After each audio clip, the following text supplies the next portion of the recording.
Hour channel Avani's love story devils of romance next పార్ట్లోకి వెళ్ళిపోదాం.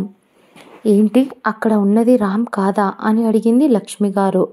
దానికి గౌతమ్ గారు, అక్కడ ఉన్నది రామ్ కాదు, జై సూర్యనంద.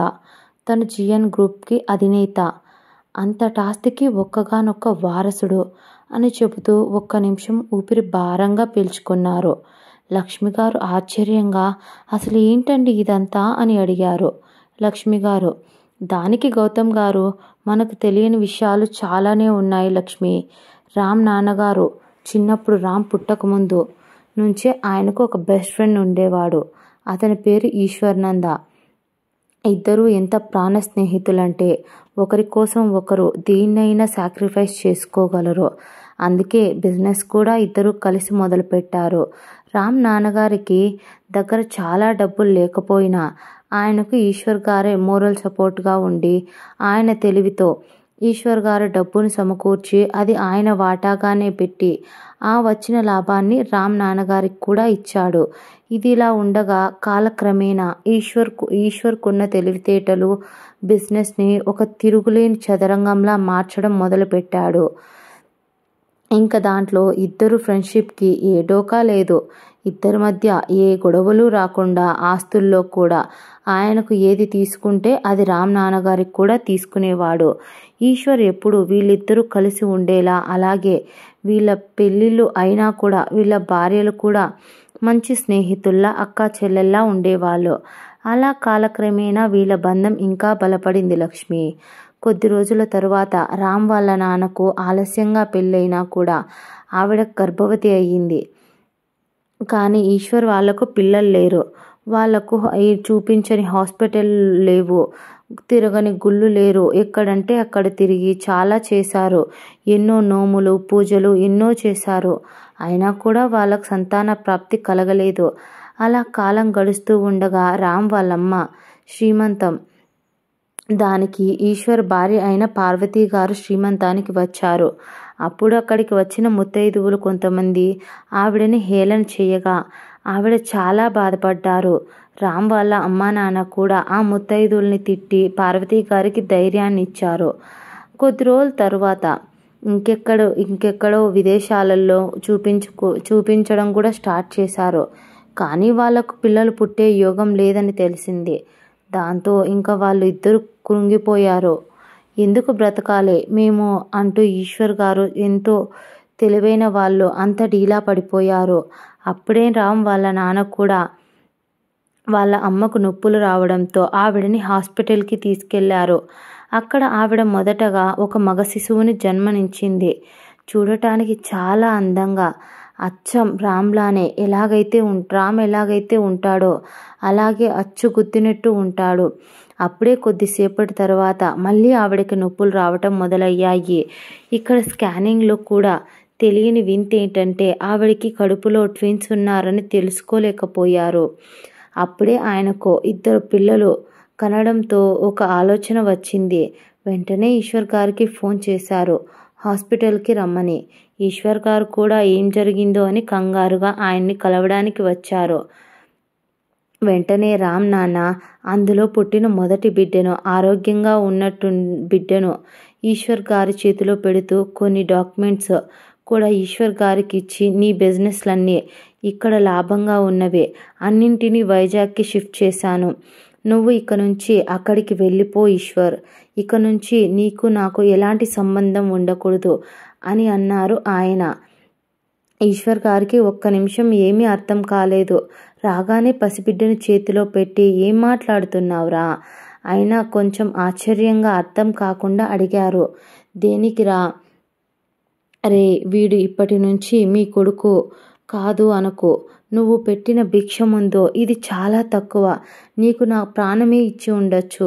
ఇక మన స్నేహం అంటావా, అది ఎక్కడున్నా చెరగని జ్ఞాపకం. వీడి భవిష్యత్తు నీ చేతిలో బంగారంగా ఉంటుంది ఈశ్వర్ అని నేను అనుకుంటున్నాను. వీడి ఎక్కడున్నా నీ కొడుకుగానే ఉండాలి. అది వీడిక్కడే పెరిగితే కాలక్రమేణా వీళ్ళు పెద్దవాళ్ళు అయిన తరువాత వీళ్ళకి డౌట్ రావచ్చు, వీళ్ళు ఎవరి పిల్లలు అని. అప్పుడు వీళ్ళు తెలుసుకోకూడదు వీడిని మీ బిడ్డగానే ఉండాలి. అందుకే మీరు ఇప్పుడే ఊరికి దూరంగా కొత్త జీవితాన్ని మీ బిడ్డగా వీడి అమ్మా నాన్నలుగా మొదలు పెట్టండి అని చెప్పి జైని వాళ్ళకి ఇచ్చేశారు లక్ష్మి.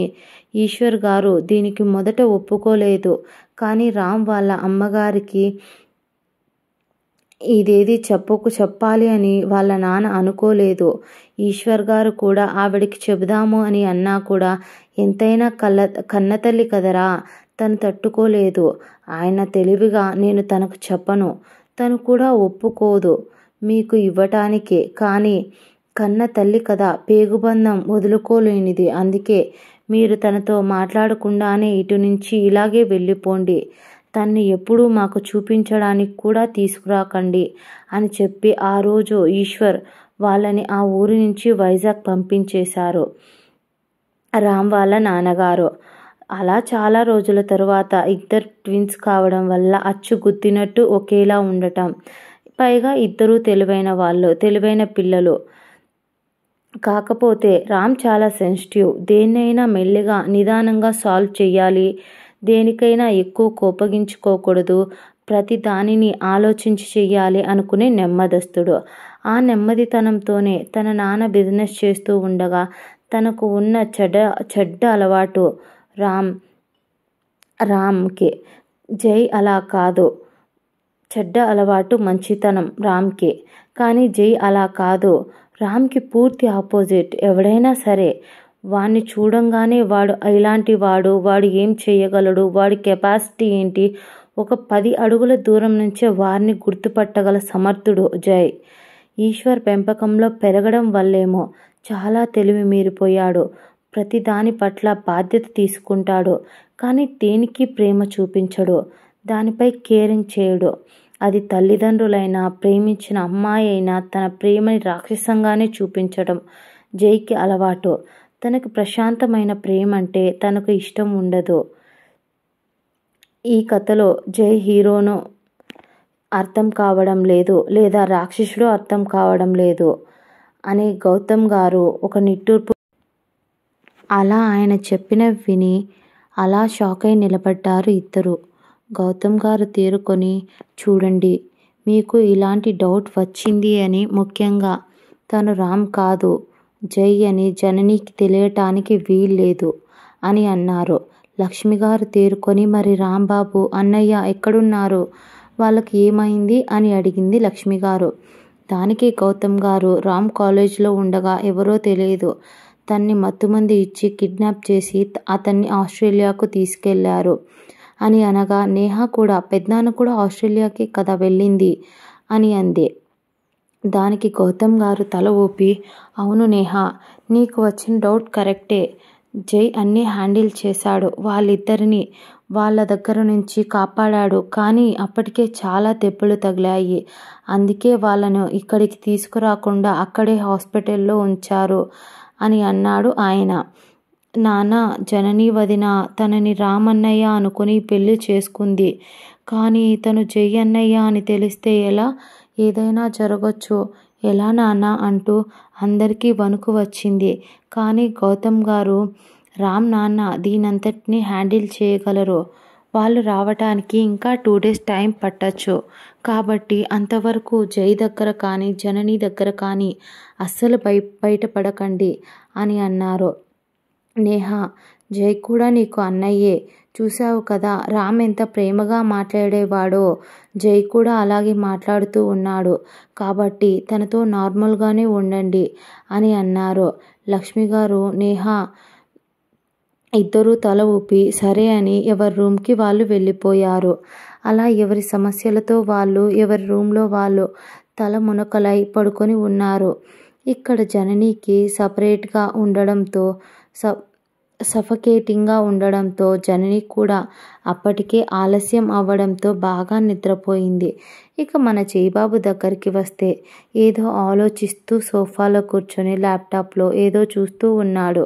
అప్పుడే ఫోన్ రావడంతో అంతసేపు మొహంలో ఎక్కడో మూలన దాగున్న కోపం, పొగరు అన్ని భావాలను తన మొహంలోకి తీసుకొచ్చి ఫోన్ లిఫ్ట్ చేసి, వాడెవడో తెలిసిందా అని కోపంగా అడిగాడు అటువైపు ఉన్న వ్యక్తి. ఎస్ సార్, వాడు ఒక 2 years బ్యాక్ వీళ్ళతో ఒక కాంట్రాక్ట్ చేశాడంట. ఆ రోజు వీడికి కంపెనీలో ఎక్కువ మనీ కావాలి అని కావాల్సిందే. ఆ కాంట్రాక్ట్లో అవకతవకలు చేసి ఆ రోజే రామ్ నాన్నగారిని ఇరికిద్దామనుకున్నారు. కానీ రామ్ సార్ అది కనుక్కొని ఆ రోజే వాడికి వార్నింగ్ ఇచ్చారు. కానీ అది తట్టుకోలేని వాడు ఏదో ఒక ప్లాన్ వేస్తూ ఇప్పటిదాకా లాక్కొచ్చాడు. అంతేకాకుండా ఈ 2 years బ్యాక్ ఆ రోజు ఆ గొడవ జరిగింది కదా, మీరు కూడా అక్కడే ఉన్నారు వైజాగ్లో. ఆ రోజు రామ్ సార్ని చంపడానికి వచ్చారు. కానీ వాళ్ళు మీరే రామ్ సార్ అనుకుని మీ దగ్గరికి వచ్చారు అని అన్నాడు ఆ వ్యక్తి. జై కోపంగా పిడికిలు బిగించి, ఎవరు వాడు? ఎవరైనా గుర్తు పెట్టుకోమనో మన వాళ్ళకి చెప్పి, రేపు వాడు ఉదయానికే ఈ భూమి మీద నుండి వాడు ఉండటానికి వీల్లేదు అని అన్నాడు జై. అతడు చెబుతున్నప్పుడు అతడి గొంతు గాండ్రిస్తున్న సింహం గర్జనలా అనిపిస్తుంది. తరువాత అతడు, ఎస్ సార్, మరి రామ్ సార్ వాళ్ళని నాన్నగారిని ఎప్పుడు తీసుకురావాలి అని అడిగాడు అతను. ఇప్పుడు కొంచెం బెటర్గా ఉన్నారు అని అన్నాడు అతను. నేను రామ్తో నాన్నగారితో మాట్లాడాను. తను వాళ్ళు రావడానికి ఏర్పాట్లు చేయి. అలాగే నేను చెప్పిన పని చేసి మార్నింగ్ నాకు కాల్ చేయి అని అంటూ కాల్ కట్ చేశాడు. ఆ తరువాత తన మనసు బాగోలేక వెళ్ళి అలా బయటికి వచ్చాడు రామ్ రూమ్లోంచి. తను వస్తున్నప్పుడే జనని రూమ్ కనిపించడంతో ఒక్కసారి తన్ని చూసి వద్దామనిపించి అక్కడికి వెళ్ళాడు. వెళ్ళి డోర్ రూమ్ ఓపెన్ చేయగానే బుజ్జి కుక్కపిల్లల ముడుచుకొని ఏసీ వేయడం వల్ల తనకు ఎక్కువగా చలి వచ్చింది. లేచి ఆఫ్ చేయడానికి ఒళ్ళు బరువుగా ఉంది. అందుకే అలాగే నిద్రపోయింది ముడుక్కొని పడుకోవడంతో. జై తన్ను చాలా ముద్దుగా అనిపించి ఎవరి దగ్గర బెండ్ అవ్వని తను మొదటిసారి మోకాలపై కూర్చొని ప్రేమగా తన తల నిమిరాడు. రేపు ఈ సమయం కల్లా నేనెవరో నీకు తెలుస్తుంది కదా, అప్పుడు నువ్వు నన్ను యాక్సెప్ట్ చేస్తావా బంగారం? అసలు నీకే తెలియదు నేననే ఒకడిని ఉన్నాను అని. నువ్వు లవ్ చేసింది నన్నే కావచ్చు, కానీ నీకు తెలిసింది రామ్ మాత్రమే. మొదటిసారి ఏ విషయంలోనూ నేను ఒకరి మీద జెలసీ అవ్వడం అంటూ తన నుదిటిపై ముద్దు పెట్టి ఏసీ అడ్జస్ట్ చేసి తనతో పూర్తిగా మాట్లాడకుండానే బయటికి వెళ్ళిపోయాడు, తన మనసులో ఏవేవో పిచ్చి పిచ్చి ఆలోచనలతో. ఇదండి ఇవాల్టి ఎపిసోడ్. అండ్ బాయ్, నెక్స్ట్ ఎపిసోడ్లో కలుద్దాం. మీకు నచ్చితే షేర్ చేసి లైక్ చేసి సబ్స్క్రైబ్ చేయండి. ప్లీజ్ వాచ్ చేయండి. Bye bye.